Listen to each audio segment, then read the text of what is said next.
Okay, hey guys, this is just a small test with my microphone before I get my actual headset.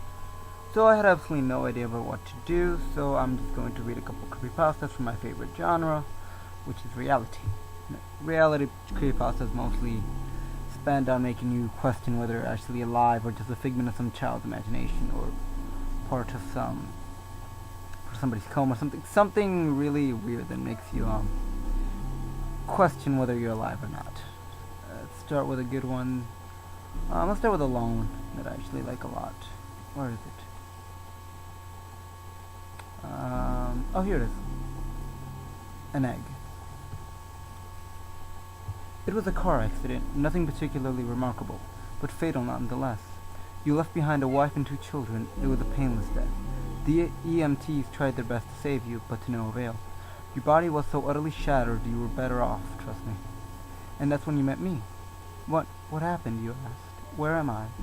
You died, I said, matter-of-factly, no point mincing words. There was a truck, and it was skidding. Yep, I said. I died? Yep, but don't feel bad about it, everyone dies, I said. You looked around, there was nothingness, just you and me. What is this place, you asked? Is this the afterlife? More or less, I said. Are you God? You asked. Yep, I replied, I'm God. My kids, my wife, you said. What about them? Will they be alright? That's what I like to see, I said. You're just sad and your main concern is for your family. That's good stuff right there. You looked at me with fascination. To you, I didn't look like God. I just looked like some man, some vague authority figure, more of a grammar school teacher than the Almighty. Don't worry, I said.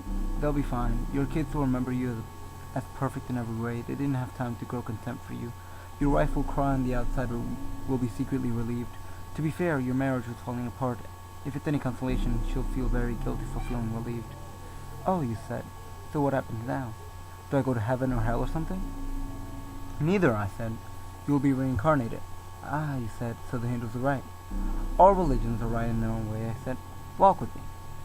You followed along as we strolled in the void. Where are we going? Nowhere in particular, I said. It's just nice to walk while we talk. So what's the point then, you ask? When I get reborn, I'll just be a blank slate, right? A baby. So all my experiences and everything I did in life won't matter. Not so, I said. You have within you all the knowledge and experiences of all your past lives.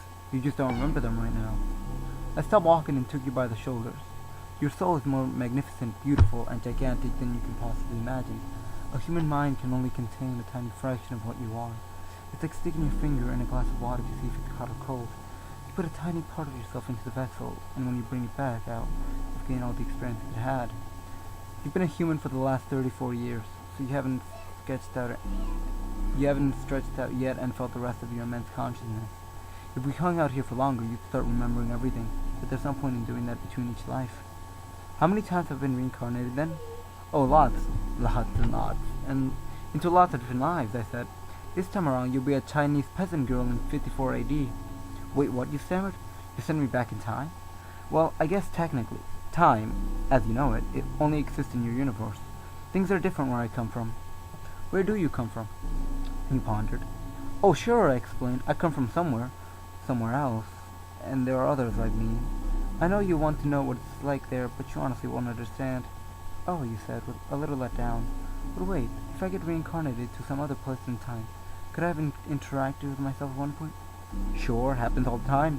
And with both lives only aware of their own time span, you don't even know it's happening. So what's the point of it all? Seriously, I asked? Seriously, you're asking me for the meaning of life?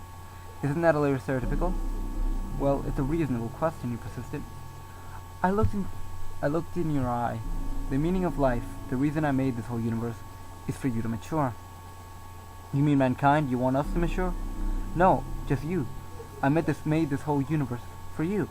With each new life you grow and mature, you become a larger and greater intellect. Just me? What about everyone else? There is no one else, I said. In this universe, there's just you and me. You stared blankly at me, but all the people on Earth? All you. Different incarnations of you. Wait, I'm everyone? Now you're getting it, I said, with a congratulatory slap on the back.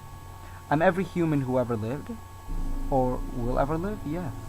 I'm Abraham Lincoln, and you're John Wilkes Booth too, I added. I'm Hitler, you said, appalled.